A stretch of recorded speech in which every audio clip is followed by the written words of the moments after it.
Juan 14:15-18:21. Kung ako'y inyong minamahal ay tutuparin ninyo ang aking mga utos.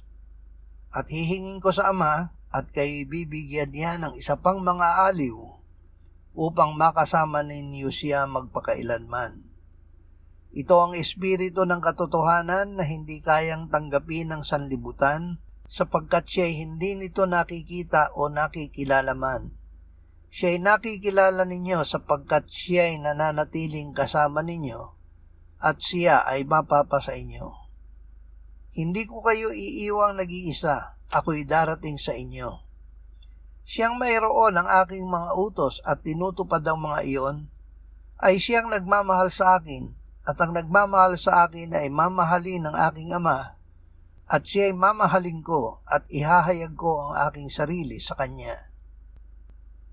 Kasama natin ang Diyos. Ang tunay na pagkilala at pag-ibig sa Diyos ay napatutunayan sa pagsunod sa kanyang mga utos.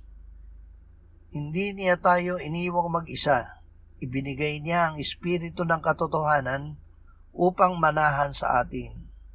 Siya ang nagbibigay lakas sa atin na mamuhay ng matuwid at manatiling kaisa ni Kristo.